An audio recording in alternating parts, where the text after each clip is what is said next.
샬롬. 자, 히브리서 5장까지 무슨 말씀이 있었는지 잘 들어보세요. 히브리서는 누가 썼다 그랬죠? 맞아, 성령님이 목사님을 통해서 썼다 그랬죠. 이 목사님은 구약 성경을 너무 잘 아시는 분이었고 아마 히브리 성도들을 담임하는 목사님 같았다라고 얘기해 줬어요. 근데 이 히브리 교회 성도들은 어떻게 산다 그랬지? 예수님 믿기 때문에 집에서 쫓겨나고 재산도 뺏기고 사람들이 막 조롱하고 나중에는 어떻게 되냐면 사자의 밥이 되는 거야. 예수님을 믿는다는 이유로 죽을 수밖에 없는 히브리 교인들한테 목사님이 이 히브리서를 쓴 거예요. 뭐라 그랬죠? 첫 번째, 아유 나 어떡하지? 나 이제 예수님 그만 믿을까? 이렇게 고민하는 히브리 교인들에게 유념해라. 아무리 어렵고 힘들더라도 배에서 줄줄줄줄줄 떠내려가지 말고 예수님을 생각하고 믿음을 생각해라. 떠내려가지 마라 라고 이야기하셨어요. 두 번째 뭐라고 얘기했냐면 마음을 완고하게 하지 마라. 교만해가지고 내 마음대로 할 거야 이러지 마라. 그러면 구원에 이르지 않는다. 예수님은 어떤 분이시냐면 마지막 날 우리가 하나님 앞에 딱 섰을 때 우리의 죄가 쫙 드러날 때 어떻게 한다 그랬죠? 예수님이 딱 나타나셔가지고 하나님 이 사람은 죄가 없어요. 제가 그 죄를 위해서 십자가에서 죽어줬어요. 이 사람은 죄가 하나도 없어요 라고 이야기해 주실 분이 예수님이라고 그랬잖아요. 그래서 예수님은 대제사장처럼 우리 죄를 대신해서 지고 간다. 하나님께 이야기해 주는다 라고 얘기했어요. 예수님이 대제사장인 거 어떻게 알아요? 대제사장하고 똑같아. 왜냐하면 먼저는 하나님이 부르셨고 두 번째로는 이 땅에 살면서 돌아가실 때까지 죄가 하나도 없으셨고 세 번째로는 우리 죄 때문에 죽으신 분이라 그랬어요. 그래서 예수님은 대제사장인데 제사장보다 더 큰 대제사장, 그래서 왕대제사장님이라고 이야기했었던 거 기억나죠? 예. 그리고 오늘은 히브리서 8번째 이야기, 경고와 격려 이야기를 해줄게요. 세 번째 경고 말씀이 떨어졌어. 둔하지 마라, 게으르지 마라. 그러면 친구들 딱 생각이 나지. 뚱뚱해가지고 어구적 걸지 말라는 얘긴가? 아니야. 아니 그럼 이렇게 게으르게 누워서 이러지 말라는 얘긴가? 아니야. 여기선 그 얘기가 아니에요. 여기선 이런 얘기야. 너희가 믿음이 점점 자라야 되는데 둔하고 게으른 사람은 자기 믿음이 자라는지 모른다는 거야. 내 믿음이 자라고 있는지 내 믿음이 안 자라고 있는지 둔하고 게으른 사람은 모른대. 그게 무슨 말이죠? 자, 잘 들어봐요 우리 친구들. 1번하고 2번 중에 1번하고 2번 중에 어른들이 먹는 게 몇 번이에요? 손으로 해봐. 그치? 1번이죠. 1번. 어른이 먹는 건 1번이야. 그러니까 어른들은 밥을 먹고 애기들은 우유를 마시는데 젖을 먹는데 히브리 교인들은 예수님 믿은 지 오래됐어. 그래서 어른 성도야. 어른 성도인데 세상에 자기가 믿음이 안 자라가지고 우유를 먹고 있는데 몰라. 자기가 우유를 먹는지. 그냥 어른이 쭉쭉쭉쭉 빨고 있어요. 젖꼭지를. 그래서 사람들이 아이고야 애기가도 아니고 어른인데 젖을 먹네. 다른 사람은 아는데 자기는 모른다는 거야. 둔해져서. 그래서 목사님이 뭐라고 말씀하시냐면 어른 성도는 다른 사람을 말씀으로 가르칠 수 있어야 돼. 누가 물어보면 성경을 피고 이야기를 해줄 수 있어야 되고 성경을 가르쳐 줄 수도 있어야 되고 고민하고 힘들어하면 상담도 해줄 수 있어야 된다는 거야. 옳은 길로. 그리고 또 어른 성도는 어떤 거냐면 하나님의 말씀이 뭔지 잘 알아서 그 길로 쫙 갈 수 있어야 된대요. 그리고 어른 성도는 무슨 일이 있었을 때 무엇이 옳고 무엇이 틀린지, 무엇이 사단의 소리고 무엇이 하나님의 소리인지 딱 분별할 수 있는 게 어른 성도라는 거야. 애기 성도들은 몰라도. 그런데 히브리 교인들은 이렇게 어른 성도가 돼야 됐었는데 초보의 믿음, 애기 믿음만 갖고 있다는 거예요. 아니 애기 믿음이 뭐예요? 예수님을 처음 믿으면 제일 처음 배우는 게 있어. 뭘 배웠냐면 우리 친구들 다 배웠거든요. 잘 들어보세요. 내가 죄인이에요. 내가 죄인인 걸 배워요. 예수님이 날 위해서 죽으신 걸 배워요. 그래서 하나님 잘못됐어요 라고 이야기해. 우리 친구들도 그랬죠. 그러고 나면 하나님 믿겠습니다. 나는 이제 하나님의 제자, 예수님 제자가 되겠습니다 하고 세례를 받아. 세례를 받고 나면 이 다음에 나는 이제 세례받았으니까 예수님이 다시 올 때 나는 부활할 거야. 나는 이제 안 죽어. 그리고 예수님 안 믿고 예수님 믿는 사람 괴롭혔던 사람을 하나님이 심판하실 거야. 이런 거를 믿으면 초보 믿음이야. 오, 우리 친구들 다 믿죠? 여기서 안 믿는 거 하나도 없죠? 아, 우리 친구들은 믿음의 기초를 단단히 쌓았어. 근데 히브리 교회 성도들도 이 믿음을 가졌는데 이 믿음이 어려운 일을 만나니까 사람들이 자기들을 막 괴롭히니까 예수님 믿는다고 괴롭히니까 이 믿음이 흔들흔들 지난번에 전도사님이 이빨 흔들리는 것처럼 흔들린다 그랬죠. 그 흔들흔들 하다가 에이 모르겠다 하고 없어져 버렸어. 잊어버린 거예요. 너무 어려우니까. 그러니까 너희들이 지금 초보 믿음에서 온전한 믿음으로 자라가야 되는데 초보 믿음을 다 잊어버렸다. 그래서 다시 배워야 된다. 제발 온전한 믿음이 되라. 하나님이 우리가 온전한 믿음이 될 수 있도록 도와주시고 계신다. 이렇게 말씀하셨어요. 우리 친구들 믿음이 점점 자라가서 온전해져야 되겠죠? 초보 믿음으로 있으면 어려움이 있을 때 흔들리고 이빨 빠지고 없어져 버려. 오, 믿음이 자라가야 돼. 아, 목사님 그렇군요. 그런데 우리가 초보 믿음이 있어도 어떻게 하냐면 하나님이 우리한테 은혜 주셨을 때 하나님 감사해요. 하나님 찬양해요. 그리고 하나님을 막 경배하고 찬양을 했다가도 어떤 사람은 어떻게 하냐면 어려움이 왔대. 아유 나 이제 예수님 그만 믿어야 되겠다. 아유 나를 용서해 준 예수님의 내 죄를 위해서 돌아가셨다는 거 아우 나 도저히 못 믿겠다. 힘들다. 이러고 있으면 겉으로 볼 때는 아이고 어떡하나 이러지만 하나님이 보실 때는 뭐야? 너 이제 또 네 맘대로 살겠다는 거야? 너 다시 또 예수님을 십자가에 못 박는 거야? 예수님을 발로 밟는 거야? 이렇게 보인다는 거예요. 나 이제 그만 예수님 믿어야 되겠다. 아유 나 이제 교회 가지 말아야 되겠다. 이러면 예수님을 다시 발로 꽝꽝 밟는 거라는 거야. 그렇게 가지면 안 된다는 거예요. 하나님이 은혜를 내려줬는데 좋은 밭은 뭐 한다 그랬지? 맞았어. 열매를 가득 맺힌다 그랬어요. 믿음의 열매를. 그 사람 때문에 다른 사람들이 점점 예수님을 잘 믿게 된대. 그럼 하나님이 딱 보고 계시다가 하늘에서 축복을 쫙 주시는 거야. 그런데 아유 나는 못하겠다 이래버리면 가시나무예요. 가시나무. 에휴 되는 대로 하자 내 맘대로 하자 이러면 그러면 마지막 날 나 이제 예수님 안 믿어 그러면 불이 와서 그 사람을 불살라버린대요. 우리 친구들 열매를 가득 맺힐 수 있는 온전한 믿음 달라고 하나님께 기도해야 되겠죠. 저렇게 가시나무를 맺히면 안 되는 거예요. 그러면서 히브리서에서 목사님이랑 성령님이 사랑하는 자들아 지금 막 이빨이 흔들리는 것처럼 흔들흔들 하는데 또 사랑하는 자들아 이렇게 이야기하는 거야. 하나님이 눈을 똑바로 뜨고 너희를 보고 있어. 어떻게 해요? 너희들이 하나님 믿으면서 헌금하고 기도하고 말씀 보고 애쓴 거 하나님이 다 알아. 그리고 너희들이 하나님 믿으면서 예수님 때문에 교회에서 봉사하고 전도하고 선교한 거 다 알아. 그리고 지금도 열심히 다른 사람을 섬기는 거를 누가 아신대요? 하나님이 다 알아. 하나님은 눈 끄게 뜨고 지금 여러분들이 예배 드리는 것도 다 봐. 아 예배 잘 드리고 있구나. 아 어린이 목장 학생부 목장 잘 참석하는구나. 솔직하게 하나님 말씀 잘 고민하는구나 하고 다 알아. 그렇게 하나님이 다 보고 계시니까 게으르지 말아라. 아까 전사님 얘기했죠. 게으른 거 이렇게 누워있는 거라 그랬어? 아니라 그랬죠. 어떻게 하는 거랬어요? 믿음이 성장하는 것을 모르는 거. 내 믿음이 큰지 안 크는지 모르는 게 게으른 거라 그랬어. 네 믿음이 크는지 잘 살펴보아라 이런 뜻이야.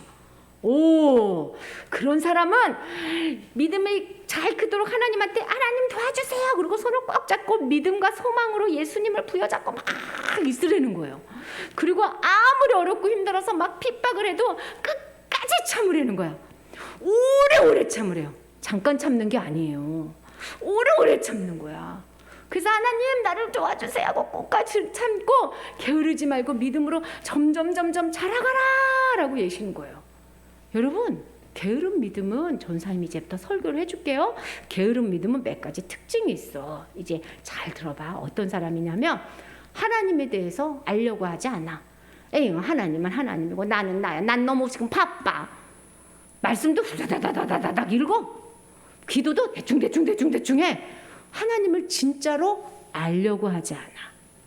우리 유주, 유아, 예나, 예서 점점 하나님을 알고 있어요? 하나님을 분명히 알아야 돼. 이래야 안 게을러져. 그리고 두 번째는 뭐냐면 어떤 일이 있을 때 예수님이라면 어떻게 했지? 어떤 게 하나님이 원하시는 거지? 하나님이 원하시는 거하고 사단이 원하는 걸 자꾸 분별하려고 그래. 내 맘대로 막 하지 않고 잠깐만 예수님이라면 어떻게 했지? 이런 걸 생각해야 게으르지 않는 믿음이야. 지금 뭐라고 말해야 되지? 예수님이라면 뭐라고 하셨겠지? 이런 걸 생각해야 돼. 그리고 세 번째로는 하나님은 왜 휙 넘어가지? 왜 이렇게 이상해졌지? PPT 하나가 사라졌네. 세 번째는 예수님 손을 꼭 잡고 예수님하고 함께하는 기쁨을 누리는 믿음이야. 예수님하고 함께하는데 맨날 슬픈 건 게으른 믿음이에요.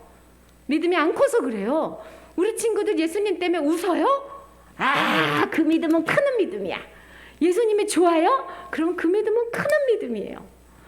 우리 믿음이 점점 클수록 누가 도와주시게요? 하나님이 지금도 도와줄게 이러고 계시는 거야. 그래서 히브리서 목사님이 세 번째, 게으르지 마세요. 둔해지지 마세요.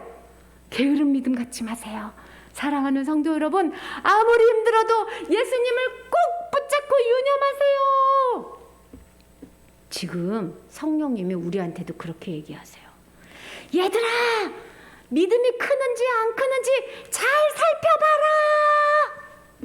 전사님, 저 정말 그렇게 할래요. 내 믿음이 잘 클 수 있도록 기도하려 하는 친구 손 딱 들어봐. 손 들었어. 두 손 들었어. 어이구, 자 기도서. 자, 눈 감고 하나님께 기도할게요. 하나님, 제 믿음이 크게 해주세요.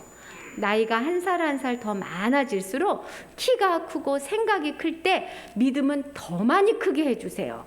예수님에 대해서, 하나님에 대해서 알게 해주시고, 그 다음에 무슨 일을 할 때마다 예수님처럼 하려면 어떻게 해야 되는지 행동하게 해주시고, 예수님과 함께하는 기쁨으로 즐겁게 해주세요. 내 믿음이 자꾸 커서 온전한 믿음이 될 수 있도록 하나님 도와주세요. 예수님 이름으로 기도합니다. 아멘.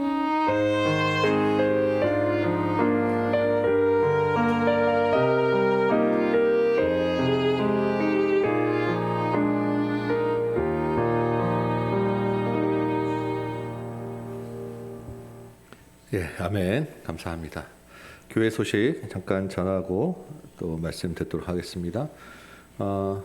지난주에 다 여러 가지 말씀드려서 우리 성경 읽기 8월 달 또 시상도 했고, 이제 9월 달 또 이제 진행되고 있죠. 여러분 열심히 읽으시고, 또 월초 드리는 이삭헌금 또 빠지지 않고 잘 드려주시고요.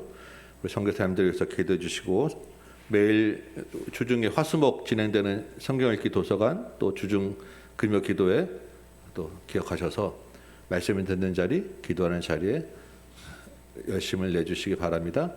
그리고 이제 한 가지, 이제 이번 주부터 한번 지난주 잠깐 말씀을 드렸는데, 우리가 이제 온라인으로 계속 드리다 보니까 예물 드리는 것에 조금 둔해진 것 같아요. 여러분이 의도는 아닌데 우리 환경이 우리를 게으르게 만든 거예요. 그래서 우리가 좀 한번 이 부분을 좀 잘 한번 다시 우리를 서로 돕고 서로 격려하기 위해서 조금 어색할 수 있는데 우리 예배 중에 헌금 드리는 시간을 이번 주부터 좀 가져보려고 합니다. 여러분 다 핸드폰으로 계좌이체도 하시고 온라인 송금도 하시죠? 사실은 우리가 온라인으로 이제 헌금을 드리세요 하고 하는데, 이게 예배 끝나고 나면 우리도 모르게 잊어버려요. 그리고 예물이라는 게 우리 예배 중에 사실은 우리 마음을 담아서 같이 드리는 게 사실 가장 좋잖아요. 그래서 좀 어색할 수 있지만 예배 중에 헌금을 드리는 시간을 한번 가져보려고 합니다. 그래서 우리가 이제 이 광고 후에 찬송을 같이 부르면서 우리 준비하고 마음에 담았던 예물들을 온라인으로 한번 하실 수 있는 분들은 그 자리에서 계좌이체를 하시면 됩니다. 예배 중에 핸드폰 꺼내기 좀 불편하신 분들은 가족들이랑 같이 그 시간에 같이 헌금을 같이, 자녀들에게도 또 다 드리실 마음들이 있잖아요. 같이 모아서 준비하셨다가 예배 끝나고 바로 계좌이체를 하셔도 돼요. 중요한 것은 예배 때 같이 이 마음을 담아서 우리 헌금을 드리는 것이고, 그것을 잊지 말자는 것입니다. 그래서 한번 해보다 보면 우리가 좀 더 익숙하게 될 것 같아요. 우리 314장 찬송 한번 부르면서 가족별로 헌금들을 이렇게 모으시기도 하시고, 가능하신 분들은 예배 헌금 찬양 중에 또 그 온라인으로 송금도 하시고, 그렇게 한번 진행을 해보도록 하겠습니다. 314장 내 구주 예수를 더욱 사랑. 우리가 물질을 드리는 것이 아니라 우리가 하나님을 사랑합니다, 예수님을 사랑합니다 마음을 드리는 거예요. 물질에 있는 곳에 우리 마음이 있기 때문에 한번 이 찬양하면서 하나님께 정성껏 헌금하는 시간 갖도록 하겠습니다. 내 구주 예수를 더욱 사랑. 엎드려 비는 말 들으소서. 내 진정 소리 내 구주 예수를 더욱 사랑. 더욱 사랑. 이 세상 떠날 때 찬양하고, 이 세상 떠날 때 찬양하고, 숨길 때 하는 말 이것일세. 가망 내비는 말 내 구주 예수를 더욱 사랑. 더욱 사랑.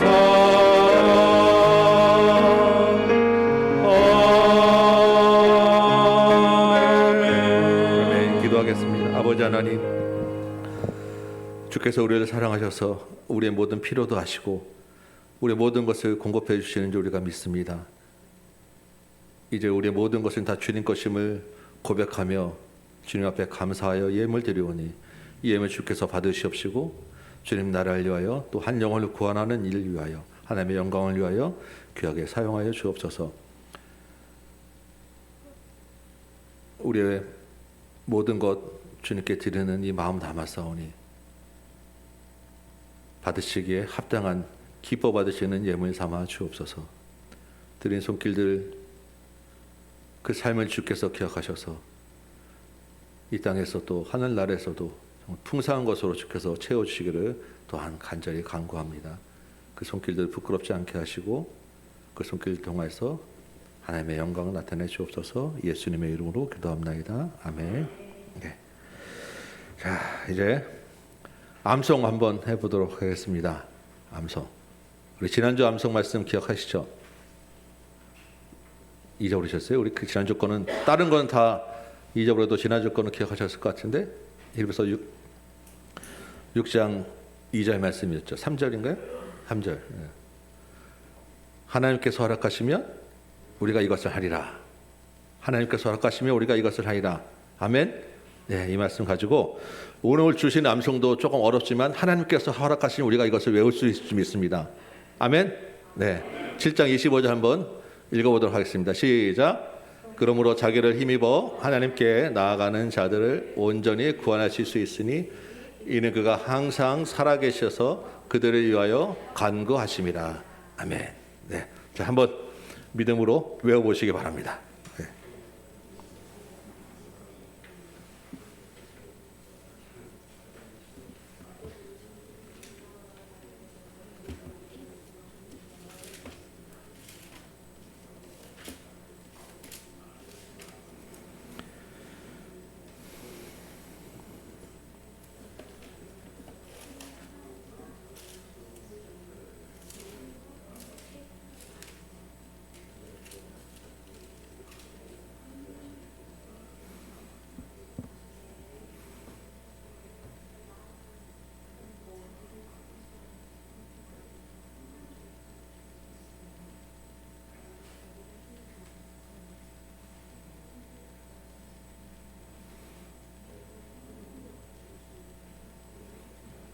네, 한번 해볼까요? 아직 좀 부족하지만 우리가 주께서 또한 우리 연약함을 아시고 도우시기 때문에 우리가 보면서 한번 계속 해보도록 하겠습니다. 네, 한번 해볼게요. 읽어봅니다. 읽고 외워봅니다. 시작. 그러므로 자기를 힘입어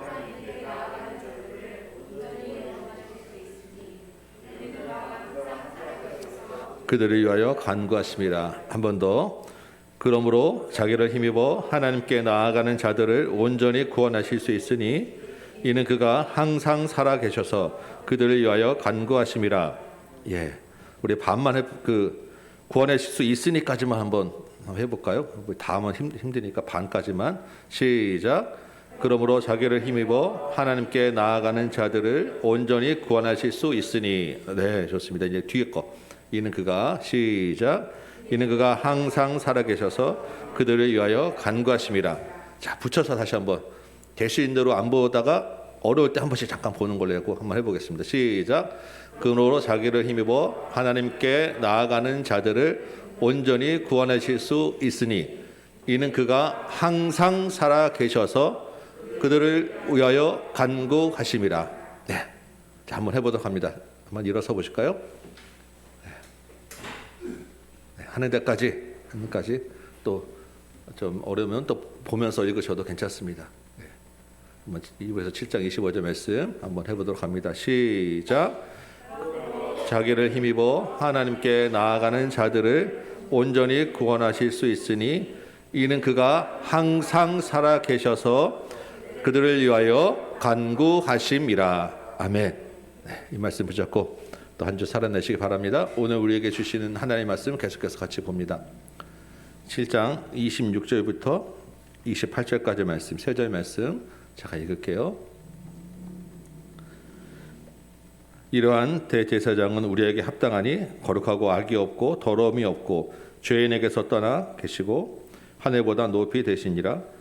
그는 저 대제사장들이 먼저 자기 죄를 위하고 다음에 백성의 죄를 위하여 날마다 제사 드리는 것과 같이 할 필요가 없으니 이는 그가 단번에 자기를 드려 이루셨음이라. 율법은 약점을 가진 사람들을 제사장으로 세웠거니와 율법 후에 하신 맹세의 말씀은 영원히 온전하게 되신 아들을 세우셨느니라. 아멘. 앉으시기 바랍니다. 오늘 이 말씀 가지고 율법을 넘어서라고 하는 제목으로 여러분과 함께 은혜를 나누고자 합니다. 뭐야, 앉아요. 앉아요. 여러분 한 주 평안하셨죠? 또 여러분 얼굴 보니까 또 반갑고 기쁩니다. 요즘 날씨가 낮에 조금 덥긴 하지만 그래도 문득문득 하늘을 보면 하늘이 정말 아주 맑고 아주 푸른 그런 색이에요. 그 푸른 하늘 안에 그 기묘한 흰 구름들이 아주 어우러져 있어서 정말 하늘 볼 때마다 감탄이 절로 나옵니다. 하나님이 어떻게 이런 솜씨를 내셨을까? 근데 그 하나님의 그 솜씨를 감탄하면서 저 안에 예수님이 계시지, 저 구름 타고 예수님이 오실 거야 라는 예수님에 대한 생각들을 하게 됩니다. 여러분, 한 주 한 주 순간순간의 삶이 만만치 않으시죠? 그래도 가끔 하늘을 보시기 바래요. 우리 히브리서에서도 한번 나왔습니다. 예수님이 하늘에 계신 분이라는 거. 하늘은 언제나 어디서 있는 것처럼 우리 주님이 언제나 어디서나 우리와 함께 계신다는 것을 하늘 보면서 우리가 느끼는 거예요. 이 예수님으로 인해서 우리가 평안과 위로를 얻고 소망으로 인내하시기 바랍니다. 이게 히브리서가 주는 메시지예요. 믿음의 주요 온전케 하시는 이인 예수를 바라보라. 우리가 붙잡을 말씀인 거예요. 이게 2000년 전에 이 히브리서 독자들에게 주시는 말씀이었어요. 그들은 우리와 똑같이 어떻게 보면 우리보다 더 어려운 그런 삶의 만만치 않음, 삶의 고단함을 만나고 있던 사람들입니다. 신앙의 갈등과 유혹 가운데에서 이 말씀 가지고 인내하며 소망으로 살아냈던 거예요. 우리도 이 말씀 가지고 우리에게 주어진 이 남은 인생들을 인내하며 소망으로 사시기를 축원합니다. 그런 면에서 이 히브리서는 정말 아주 예수님을 깊게 만나게 하는 귀한 책이에요. 정말 여러 성경에 예수님을 다 소개하고 있지만 그 가운데서 예수님을 정말로 집중적으로 예수님에 대해서만 깊게 생각하게 해주는 아주 귀한 책입니다. 그런데 문제는 이 귀한 히브리서가 성경에서 어렵기로 소문난 책이라는 거예요. 그래서 성경 공부 교재로는 히브리서를 거의 다 안 써요. 어려워요. 이해하기 어려운 책입니다. 그 이유 중에 하나는 다른 책과 달리 어떤 감성적인 면을 도전하지 않고 스토리로 되어 있지 않아요. 또 그 스토리 되었지 않는 대신에 그러면 뭘로 되어 있겠어요? 굉장히 논리적으로 연결되어 있습니다. 우리가 논리적으로 파고들어는 책 좀 싫어하잖아요. 근데 그게 그 논리를 설명하면서 논리를 전개해 나가는 과정에 주로 사용한 게 우리에게 익숙하지 않은 율법과 구약의 제사 제도를 가지고 얘기하기 때문에 우리가 어려운 거예요.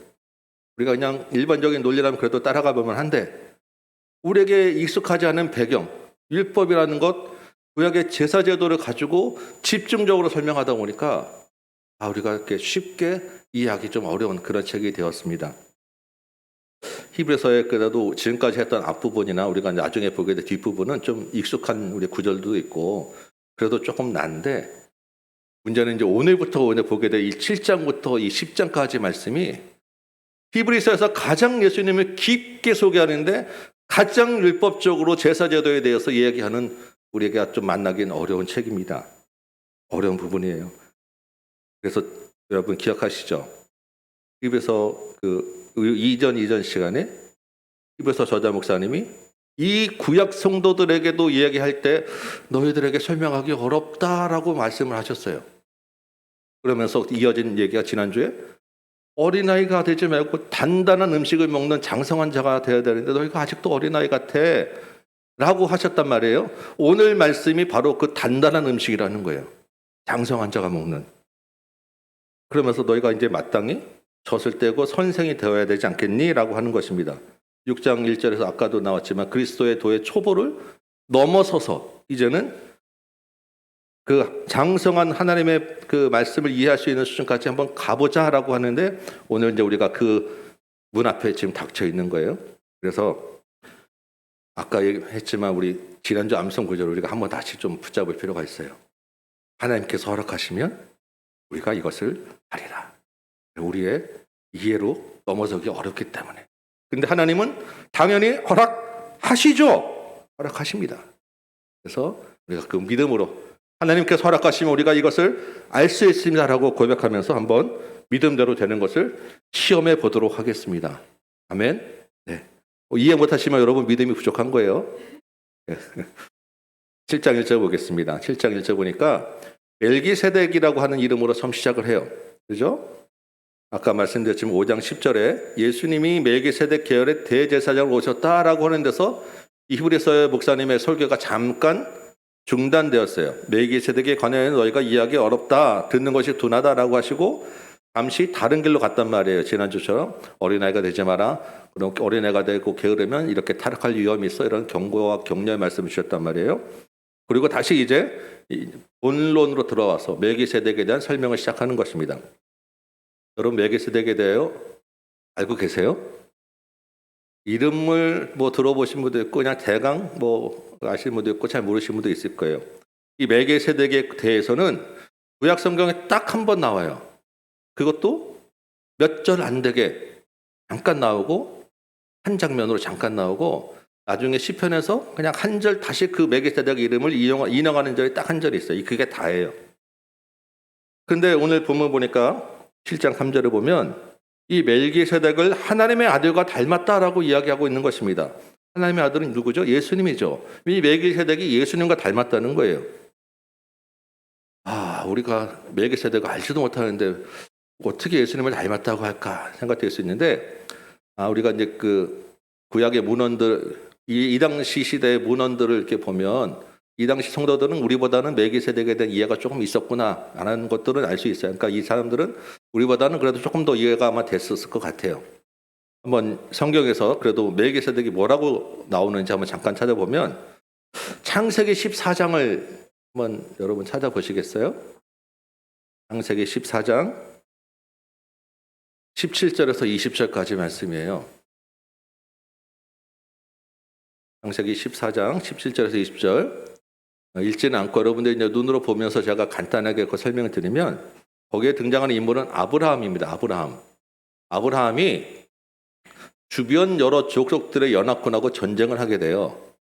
조카 롯이 붙잡혀 갔기 때문에 그 찾으러 데리러 가서 그들과 전쟁을 하고 싸워서 이긴 다음에 전리품을 챙기고 이제 집으로 돌아가는 길입니다. 그런데 갑자기 거기에 밑도 끝도 없이 멜기세덱이라고 하는 한 제사장이 나타나는 거예요.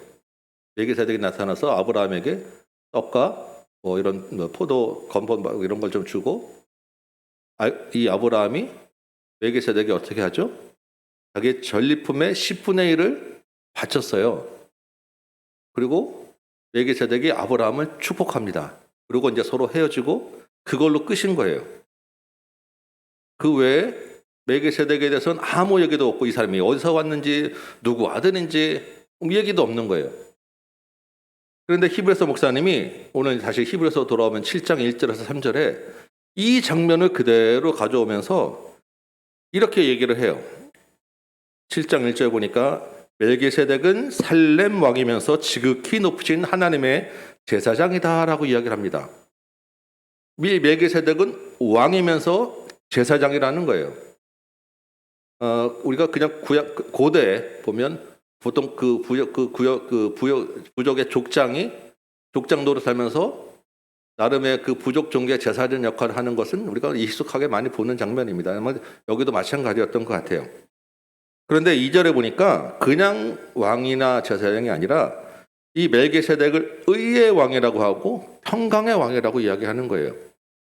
이 의의 왕이라고 하는 것은 이 멜기세덱이라고 하는 이름이 의의 왕이라는 이름, 그 뜻을 가지고 있어요.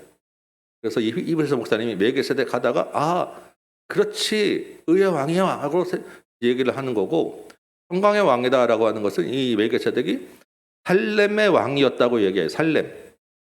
이 살렘은 우리가 생각하는 지금 예루살렘입니다. 그렇게 생각하는데 이 살렘이라고 하는 말은 샬롬하고 같은 말이에요. 샬롬하고 같은 그 동의어입니다. 그러니까 샬롬은 뭐예요? 평화죠. 평강. 그러니까 이 살렘을 다스리는 평화를 다스리는 지역의 왕이니까 평화의 왕이다. 이렇게 그냥 히브리서 목사님이 적용해서 의역해서 이야기를 해주고 있는 거예요. 그런데 이 의의 왕, 공의와 정의로 다스리는 왕이면서 동시에 평화의 왕으로 오신 분이 누구냐는 것입니다. 이게 구약에서 얘기하는 예수님이었어요.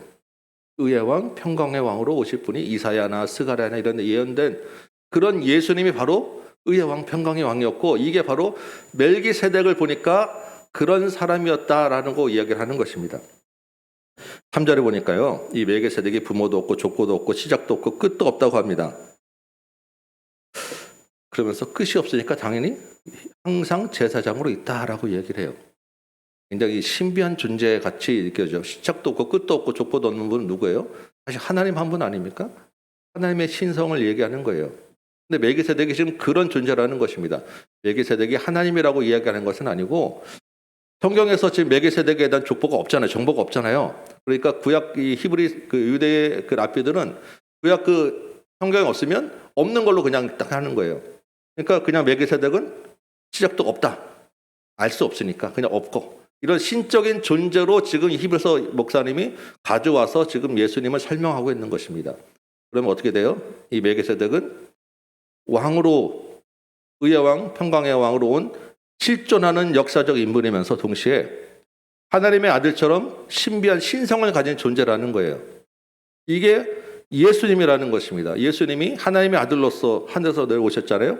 이 땅에 실제 인간으로 오셔서 의의 왕, 평강의 왕으로 그러면서 그 하나님과 우리 사이에 제사장 역할하는 영원한 대제사장이 되셨다.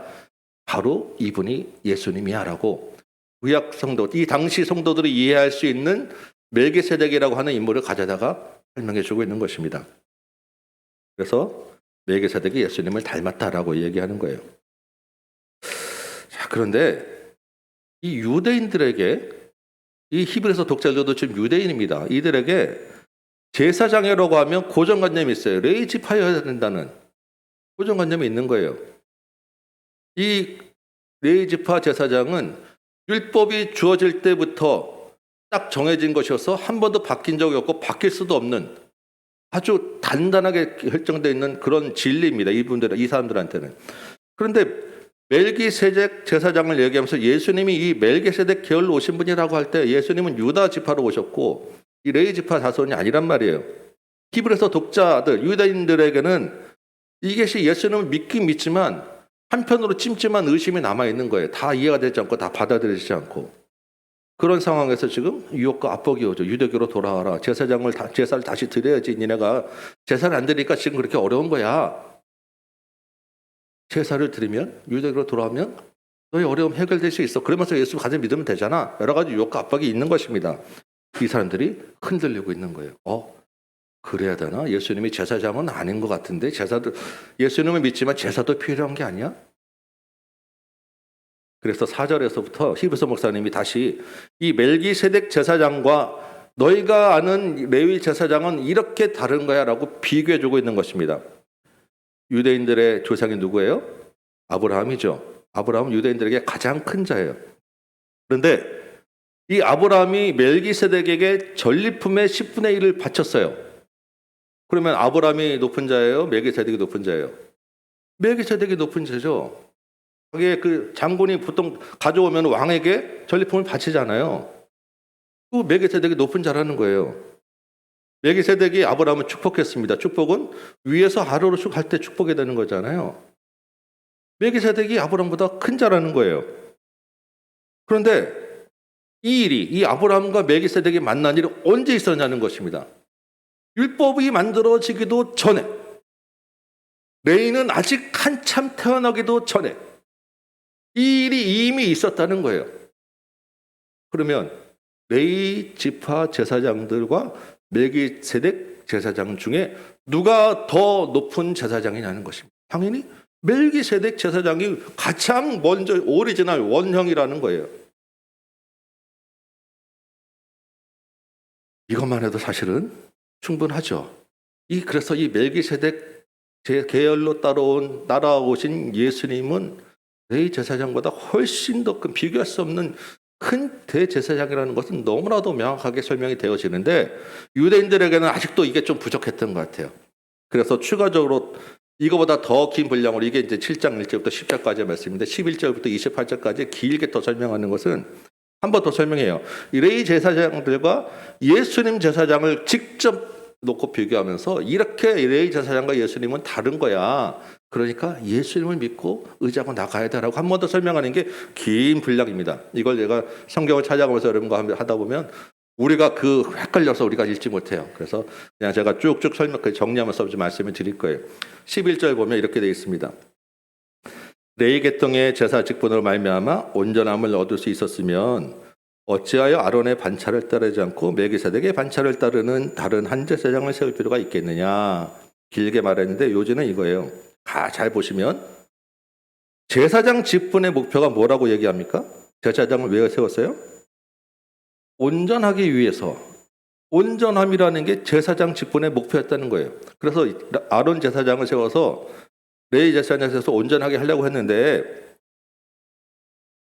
이 아론 제사장으로는 온전함을 이룰 수 없었다라는 거예요. 그래서 다른 제사장이 둘 필요가 있었는데 그게 멜기세덱 제사장이라는 이야기입니다. 중요한 거는 온전함이라는 거죠. 이 온전함이라는 게 뭐예요? 안전하다라고 하는 것입니다. 성취하다, 완전하다 이런 뜻이에요. 이 온전함을 얻기 위해서 레위 계통이 아닌 다른 제사장을 세웠다라고 하는 말씀이 시편 110편 4절 멜기세덱을 또 다른 한 번 더 인용한 말씀인 거예요. 우리 시편 110편 4절만 힘드시죠? 한번 찾아볼까요?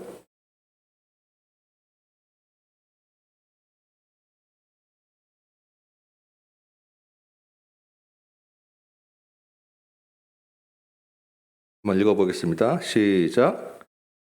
맹세하고 변하지 아니하시리라 이르시기를 넌 멜기세덱의 서를 따라 영원한 제사장이라 하였도다.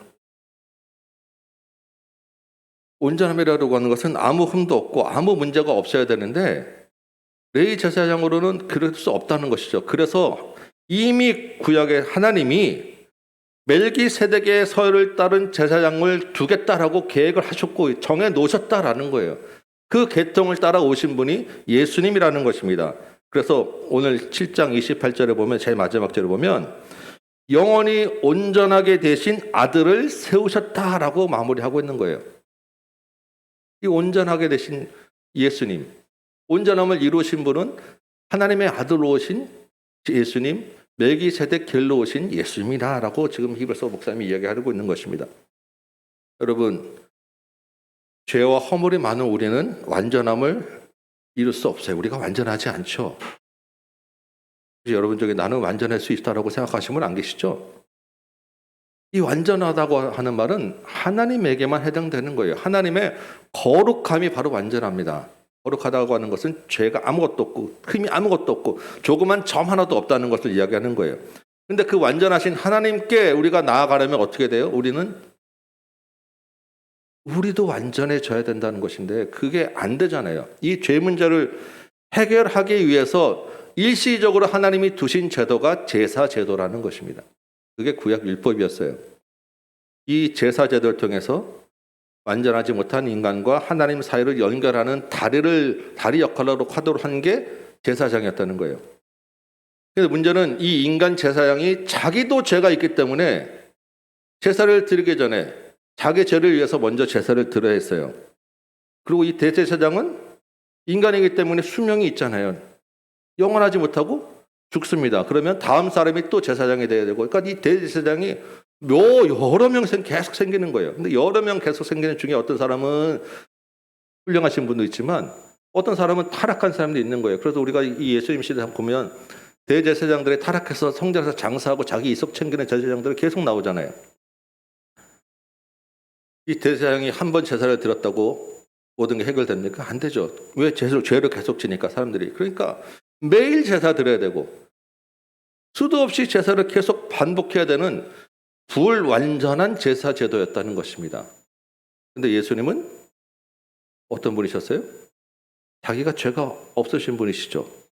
이분이 한 번에 영원한 제사를 드린 거예요. 자기를 희생 제물 삼아서. 그래서 더 이상은 매일 제사가 필요 없게 되었다.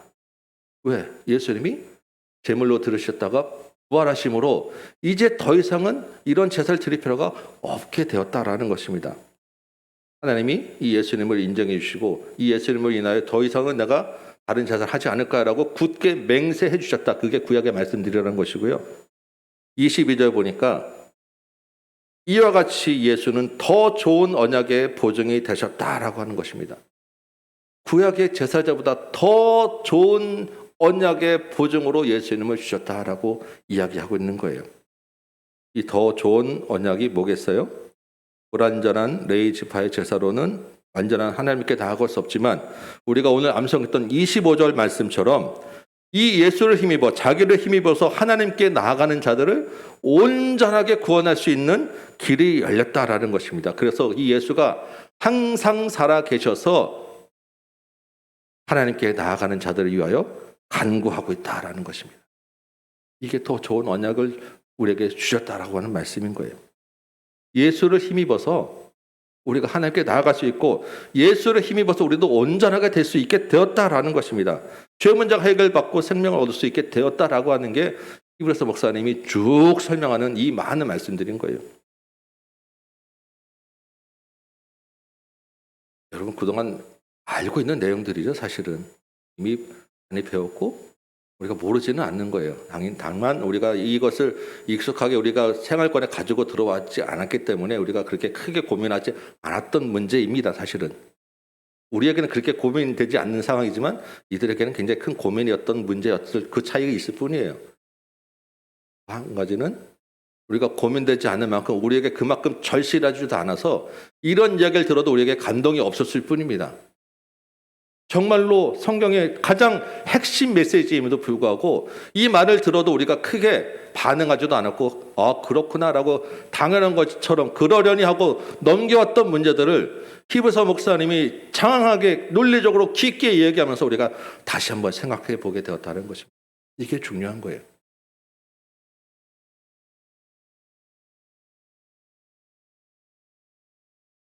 7장에서 이 멜기세덱과 레위 제사장들을 동원해서 히브리서 목사님이 유대교 성도들에게 이야기를 한 이유가 뭐겠습니까?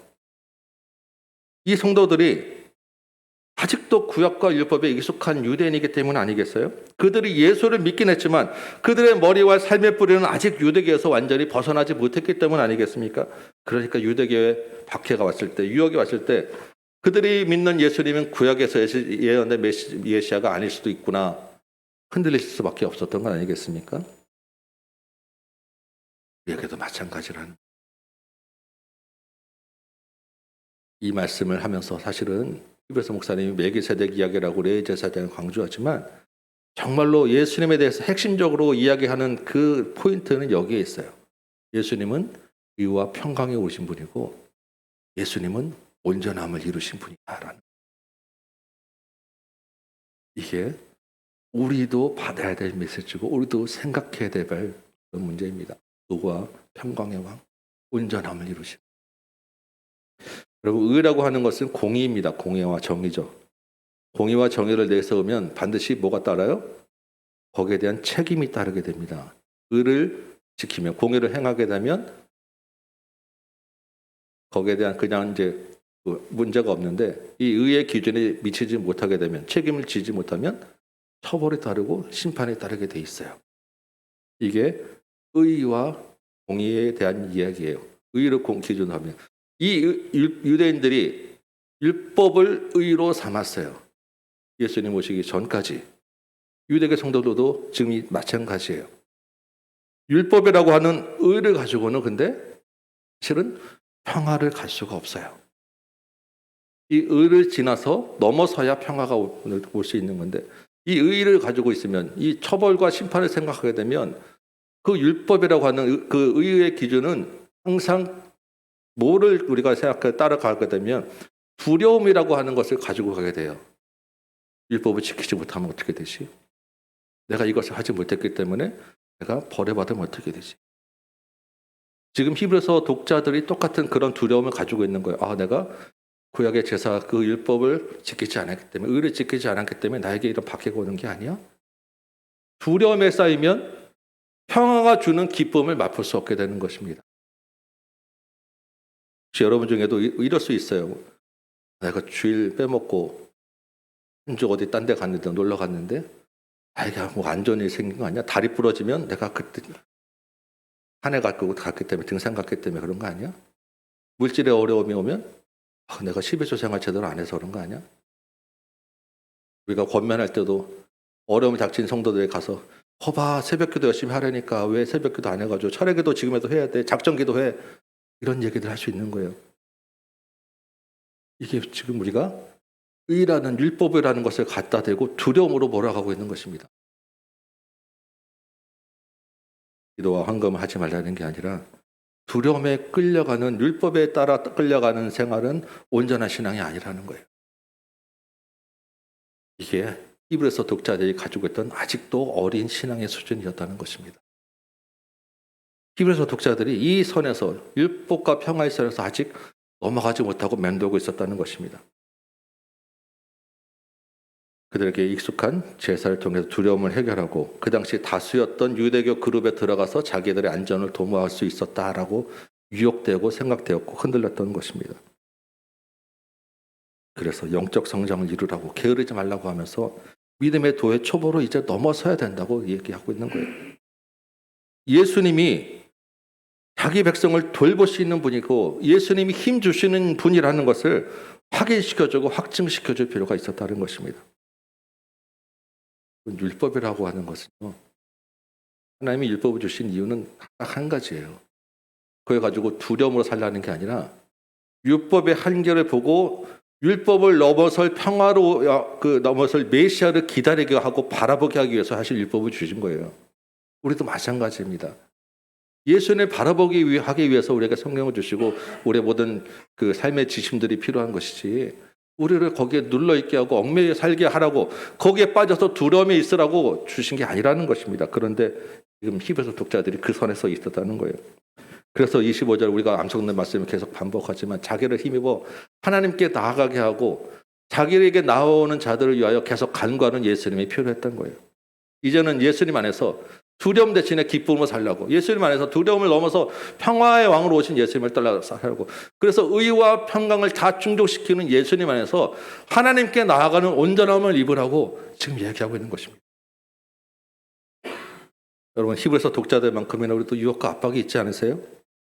우리가 율법으로 제사로 유대교로 다시 넘어갈 일은 없겠죠. 그러나 우리 안에도, 우리 주변에도 또 다른 율법과 제사 제도가 우리를 힘들게 하고 있는 게 얼마나 많냐는 것입니다. 기쁨과 평화를 빼앗아가는 것들이 우리에게 왜 없냐는 거예요. 그게 다 우리에게 있는 율법이고 우리를 유대교로 돌아가게 하려는 그러한 모양들인 것입니다. 물질이나 권력이나 성공 같은 것들 이제 여러분 이제 생각도 안, 너무 당연한 거죠. 이성이나 철학이나 이런 건 너무나도 당연해요. 우리를 계속 끌고 가는, 두려움으로 몰아가는 그런 율법이고 제사제도인 거예요. 또 어떤 것들이 있습니까? 정말 우리가 조심해야 될 것 중에 하나는 우리의 신앙생활의 태도 같은 것들이에요. 아까 말씀드렸지만 예배 때 정신 똑바로 차고 졸면 안 되고 예배 주일 성수해야 되고. 여러분, 지금 우리가 이렇게 예배 드리지만 많은 교회에서 아직도 목사님들이 가운을 입어요. 가운 안 입으면 큰일 난다고 하는 교회도 많습니다. 강단에 함부로 못 올라오게 해요. 특히 죄송한 말씀이지만 여자는 목사가 될 수 없고 강단에 설 수 없다 그래가지고 큰 교회 이렇게 보면 위에 강단이 있고 밑에 조그만 강단이 또 있어요. 그 밑에서 평신도들은 밑에서 해야 되고 여자들은 밑에서 해야 되고, 그러한 우리 그 신앙생활에 많은 요소들이 얼마나 많은지 아십니까? 그런데 의외로 그러한 것들 가지고 우리가 서로를 판단하고 서로에게 상처를 주고 그거를 가지고 의의 기준으로 삼고 있는 거예요. 아직도 우리가 여전히 유대교로 돌아가려고 하는 우리의 신앙 모습들 아니겠습니까? 여러분이 다 아시다시피 저희 가정은 학교라는 공교육 대신에 홈스쿨로 우리 아이들을 키웠어요.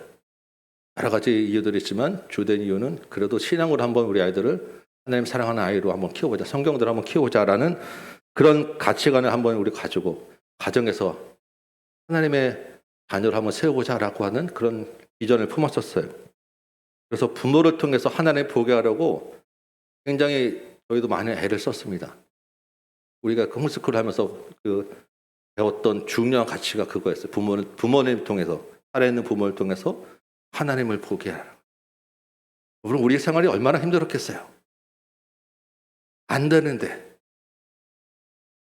우리가 바리새인처럼 살게 되는 거예요. 바리새인처럼. 기쁨보다는 어려움도 많이 있는 거예요. 물론 기쁨도 있고 은혜도 있어요. 근데 우리가 바리새인 될 때가 많더라는 거예요. 제가 지난번에 말씀드렸지만 이런 예배 태도 이런 거에서 굉장히 제가 좀 관대하지 못해요. 그래서 자꾸 줌 키면 안 된다고 줌 키라고 하고 막 이런 것들 때문에 제가 막 힘들잖아요. 지금도 그런데 한참 젊을 때는 그러한 제가 만든 규정들 때문에 제가 얼마나 힘들었겠어요. 그대로 우리 아이들을 가지고 데리고 예배 시간에는 똑바로 앉아야 돼. 누우면 안 돼. 아무리 졸려도 오늘 정한 예배는 다 드려야 돼. 오늘 정한 성경 읽기 다 해야 돼. 많이 힘들게. 아이들 그러다 보니까 갈등도 생기기도 하고, 물론 그러면서 저도 많이 변화되고 하나님 알게 되는 귀한 시간들이었지만 저도 모르게 우리 아이들을 바리새인처럼 키우는, 겉으로 드러나는 밖에서 문제가 없는 신앙생활이면 된다라는 생각들을 가지게 하고 그 안에서 예수님이 주시는 성령이 말하는 참된 기쁨과 평화를 맛보지 못하게 하는 경우들이 생기더라는 것입니다. 여러분 어떠세요? 여러분 예배 참석하는 것이 기쁨으로 오십니까? 의무와 두려움으로 오진 않으세요? 성경 읽고 신앙생활 잘 하려고 하는 것이 보이기 위해서 나는 그래도 이 정도 되는 신앙인이야 라고 하는 것 때문에 하지는 않으세요? 나는 이 정도 되는 신앙인이기 때문에 목장에서 그래도 한마디 하기 위해서 성경 읽고 오지는 않으세요? 여러분 자녀들을 신앙으로 키우기 위해서 굉장히 관심이 많으시죠. 정말로 훌륭합니다. 그러나 혹시나 그 가치관 때문에 참으로 우리 아이들이 누려야 될 예수님의 만나는 기쁨을 빼앗아 가지는 않게 하는지 여러분 생각해 보자는 거예요. 그러면서 동시에 학업으로 몰아붙여서 우리 아이들을 이중적인 가치관으로 만들고 있지는 않는지, 그럼 생각해 보자는 거예요. 가정에서 천국이면 부모와 함께 예수님 안에서 즐거워해야 되는데 우리 안에 얼마나 큰 기쁨이 있느냐는 것입니다. 이러한 기준과 그 가치관을 가지고 여러분 부부 사이에 배우자에게 요구하고 강요하고 구속하지는 않으세요?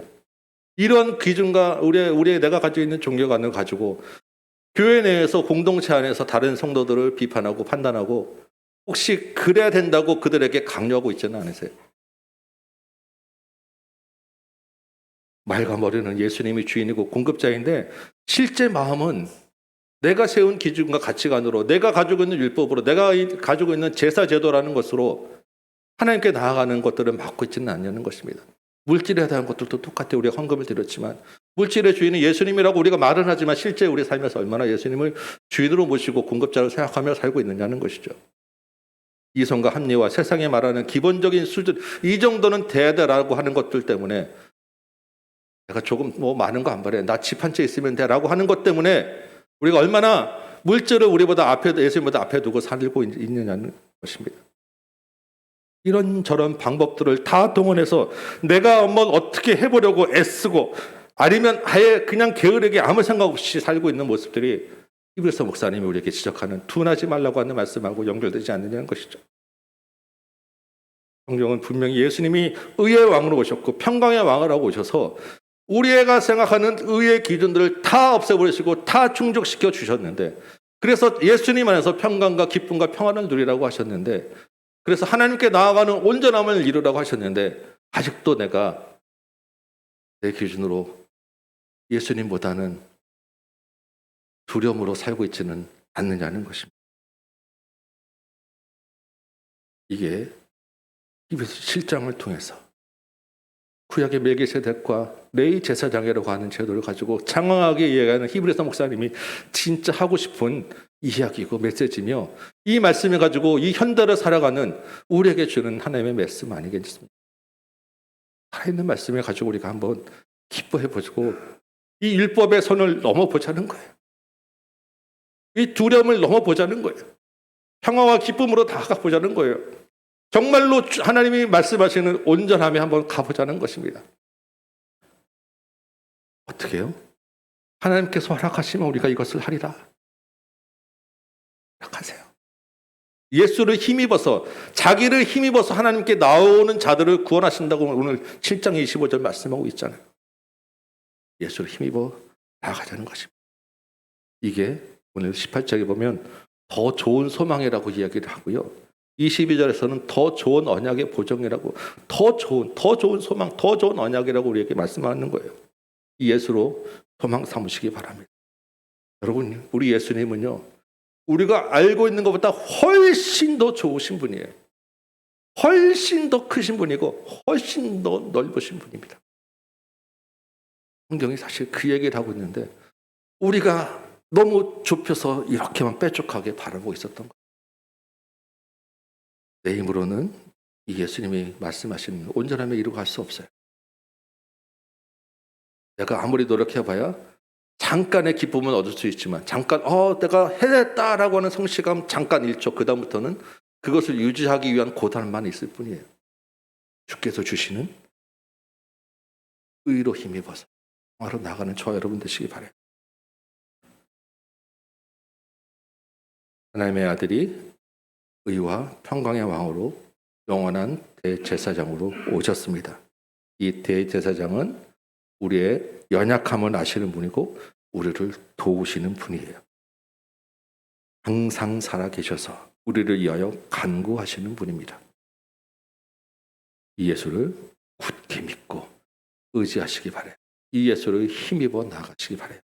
우리 마지막으로 7장 25절 말씀 외워보자고 하기에는 조금 부담이 되실 것 같아서 읽어보도록 하겠습니다. 1장 25절 같이 한번 읽어볼게요. 시작. 그러므로 자기를 힘입어 하나님께 나아가는 자들을 온전히 구원하실 수 있으니 이는 그가 항상 살아계셔서 그들을 위하여 간구하심이라. 아멘. 이 한중 안에 우리에게 또 많은 삶의 유혹과 위협이 있을 것입니다. 그러나 그 가운데서 예수로 인하여 기쁨과 평화를 누리는 저와 여러분 되시기를 주님의 이름으로 축원합니다. 찬송 간장하고 말씀 붙잡고 기도할게요.